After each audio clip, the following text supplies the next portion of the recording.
नमस्कार। और आज की इस खास बातचीत में आपका स्वागत है। नमस्कार। आज हमारे पास एक दिलचस्प स्रोत है। राचेल वाइन डाइकन का एक नॉवल है, माय समर इन सियोल। इसका एक डिटेल्ड सारांश है हमारे पास। हाँ, और ये कहानी है आजकल की दुनिया की, खासतौर पर के पॉप की।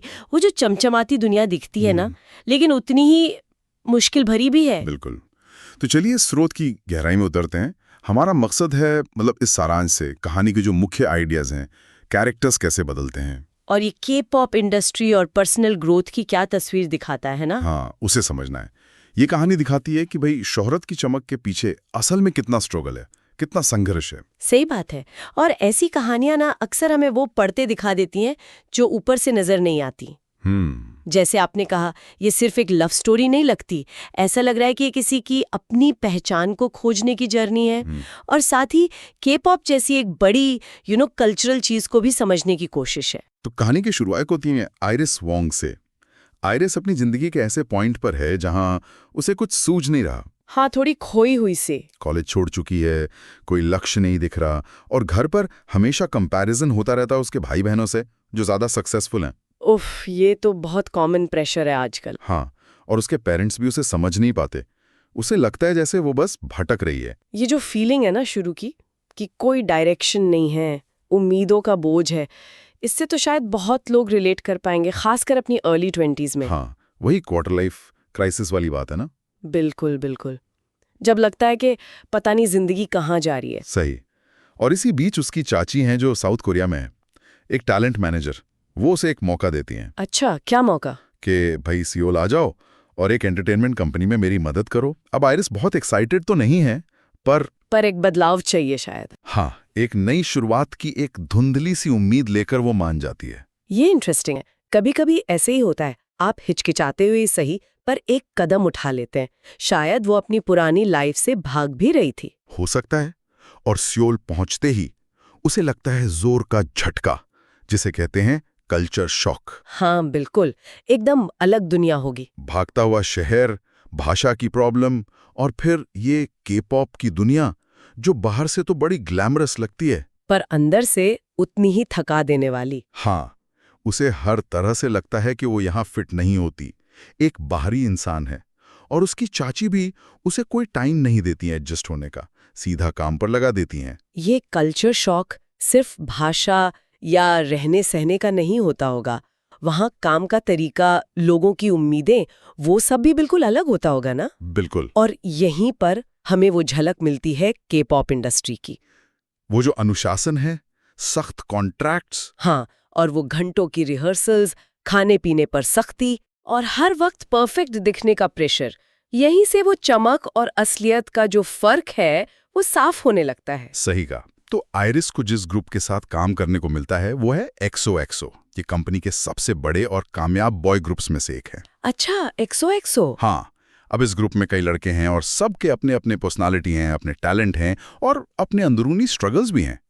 यहाँ इनके लिए आइडल शब्द यूज होता है ना। हाँ, आइडल मतलब सिर्फ सिंगर या डांसर नहीं, बल्कि एक तरह के रोल मॉडल जिन पर परफेक्ट होने का बहुत प्रेशर होता है। सही। तो शुरू में ग्रुप के मेंबर्स आइरिस से थोड़े खिंचे खिंचे से रहते हैं। ये समझना भी जरूरी है कि इन आइडल्स की जिंदगी होती कैसी है।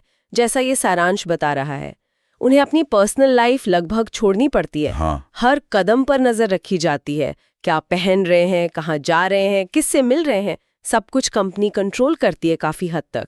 ये शोहरत की एक बहुत भारी कीमत है। हाँ, और ग्रुप के जो मुख्य सदस्य हैं उनमें सबसे पहले है मिनजुन। वो ग्रुप का लीडर है, थोड़ा सीरियस टाइप का और शायद थोड़ा अकेलापन भी महसूस करता है। अच्छा, लीडर। हाँ, वो आइरिस को शुरू में शक की नज़र से देखता है। उसे लगता है ये लड़की बिगड़ी हुई है, काम सीरियसली नहीं लेगी, यहाँ बस मजे करने आई है। मिनजुन का कैरेक्टर इंटरेस्टिंग लग रहा है।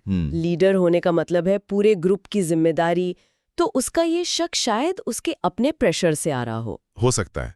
फिर है सूक। वो ग्रुप का थोड़ा फनी, मजाकिया और फ्रेंडली मेंबर है। वो कोशिश करता है आइरिस को थोड़ा कंफर्टेबल फील कराने की। चलो, कोई तो है जो फ्रेंडली है। हाँ, और एक है जे। वो काफी चार्मिंग है, थोड़ा फ्लर्ट करने वाला टाइप का। उसे अटेंशन पसंद है, लेकिन शायद अंदर से वो भी इनसिक्योर है। इनके अलावा भी ग्रुप में और सदस्य हैं जिनकी अपनी अपनी कहानियां हैं और वो कहानियां दिखाती हैं कि इस मकाम तक पहुंचने के लिए उन्होंने क्या-क्या छोड़ा है, क्या कुर्बानियां दी हैं। ये जो किरदारों की वैरायटी है, ये दिखाती है कि के-पॉप ग्रुप सिर्फ एक यूनिट नहीं, बल्कि उसमें कई अलग-अलग इंसान होते हैं। सबके अपने सपने, अपने डर, अपनी लड़ाइयाँ होती हैं। कहानी शायद इसी परत को दिखाना चाहती है कि पर्दे के पीछे ये असली लोग हैं, सिर्फ चमकते सितारे नहीं। बिल्कुल। और जैसा कि अक्सर कहानियों में होता है, आइरिस और मिंजुन के बीच शुरुआत बिल्कुल अच्छी नहीं होती, जबरदस्त टकराव होता है। अच्छा, किस तरह का? मिंजुन को लगता है आइरिस नासमझ है, बिगड़ी हुई है। उसे अंदाजा ही नहीं कि यहां तक पहुंचने में कितनी मेहनत लगती है, क्या कुर्बानियां देनी पड़ती हैं। और आइरिस को वो कैसा लगता है? आइरिस को मिंजुन बड़ा घमंडी और रूखा लगता है, एरोगेंट टाइप का। तो उनकी बहसें काफी तीखी हो जाती हैं। ये जो टकराव से प्यार वाला एंगल होता है, वो तो काफी कॉमन है रोमांस में, लेकिन यहाँ ये सिर्फ एक फॉर्मूला नहीं लग रहा।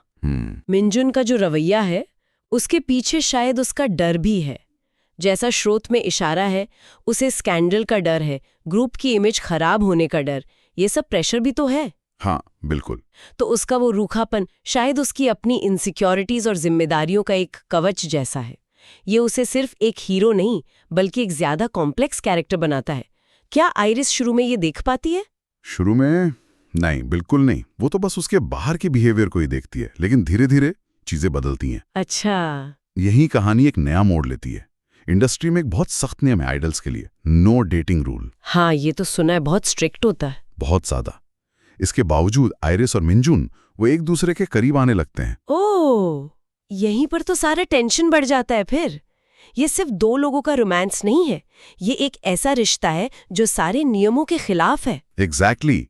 और पकड़े जाने पर बहुत कुछ दांव पे लगा है। हाँ। वो अपनी फीलिंग्स को दबाने की, इग्नोर करने की बहुत कोशिश करते हैं, लेकिन उनके बीच एक कनेक्शन है, केमिस्ट्री है, जो बढ़ती ही जाती है। स्रोत बताता है कि वो छुप छुप कर मिलते हैं, कुछ पल चुराते हैं जिनमें वो हंसते हैं, बात करते हैं, एक दूसरे पर भरोसा करने लगते हैं, और धीरे धीरे ये दोस्ती प्यार में बदल जाती है। ये पल उनके लिए कितने कीमती होते होंगे, उस बनावटी दुनिया से दूर जहां वो खुद हो सके। सही कहा। लेकिन ये जो वर्जित प्रेम वाली बात है, ये के-पॉप की इस दुनिया में और भी ज्यादा कॉम्प्लिकेटेड हो जाती है। सोचिए, जरा सी भी भनक लग जाए, कोई तस्वीर लीक हो जाए, हाँ। तो मिंजुन का सालों का बनाया करियर खत्म हो सकता है। पूरे ग्रुप एक्सो की इमेज खराब हो सकती है। आइरिस, जो वैसे ही बाहर ही है, उसके लिए तो और भी बुरा, उसकी नौकरी जा सकती है, शायद उसे देश भी छोड़ना पड़े। ये जो रिस्क है, ये उनके रिश्ते को एक अजीब सी मिठास भी देता होगा और कड़वाहट भी। हाँ, बिल्कुल। ये सिर्फ दिल टूटने का डर नहीं है, ये सब कुछ बिखर जाने का डर है। सही। लेकिन कहानी सिर्फ इस चोरी छुपे रोमांस के बारे में ही नहीं है।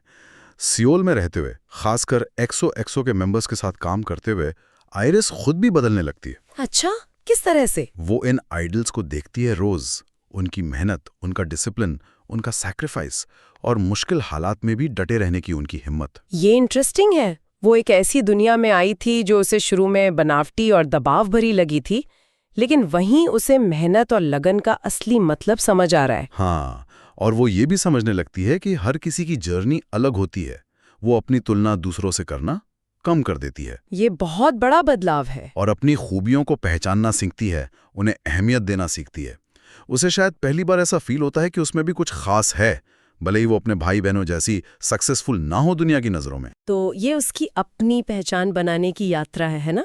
अगर हम इसे बड़ी पिक्चर में देखें, तो सियोल का ये एक्सपीरियंस चाहे कितना भी मुश्किल क्यों न रहा हो, उसे बदल रहा है। हाँ। वो दूसरों की उम्मीदों के बोझ से निकलकर ये सीख रही है कि वो खुद क्या चाहती है और क्या बन सकती है। ये उसकी अंदरूनी विकास की कहानी है, जो रोमांस की कहानी के साथ साथ चल रही है। हाँ, बिल्कुल। क्या ये रोमांस उस बदलाव का एक हिस्सा है या उसका नतीजा है? मतलब क्या मिंजुन के साथ से उसे कॉन्फिडेंस मिलता है, या कॉन्फिडेंस आने के बाद वो इस रिश्ते में पड़ पाती है? ये अच्छा सवाल है। शायद दोनों बातें सच हों। कहानी इन दोनों चीजों को साथ लेकर चलती हुई लगती है।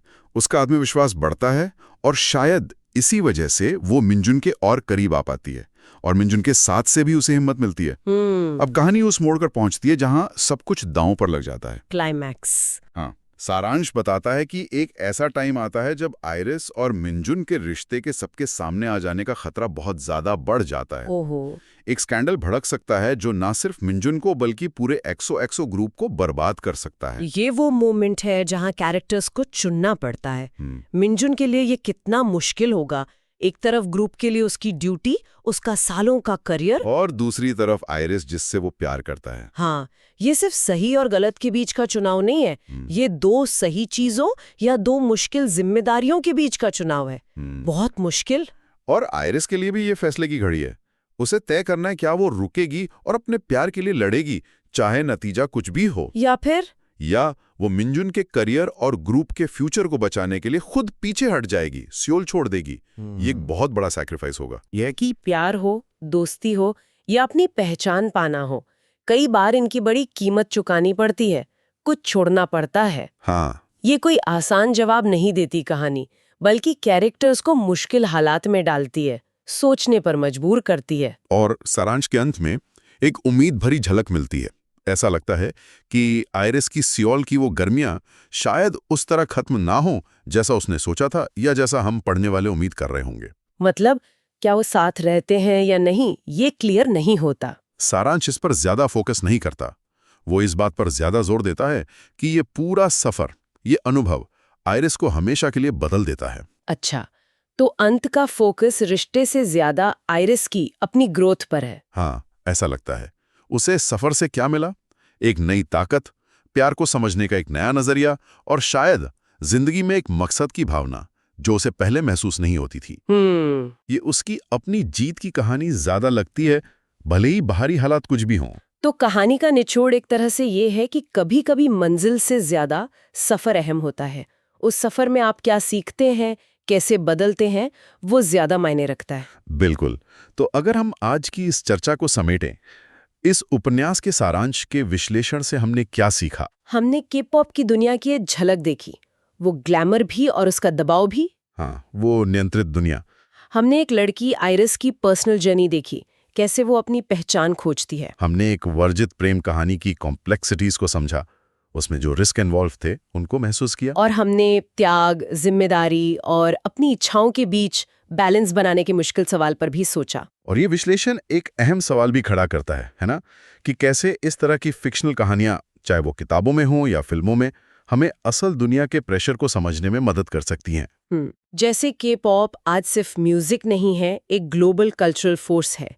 ये कहानी उस दुनिया के जरिए शायद हमें शोहरत की कीमत, हाँ, पर्सनल बनाम प्रोफेशनल लाइफ का टकराव, और अपनी जगह तलाशने जैसे यूनिवर्सल ह्यूमन एक्सपीरियंस के बारे में सोचने पर मजबूर करती है। सही कहा।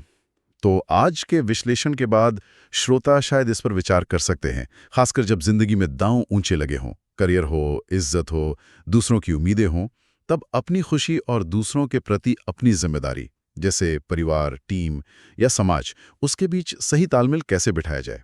ये एक ऐसा सवाल है जिसका कोई एक सीधा जवाब नहीं है। बिल्कुल।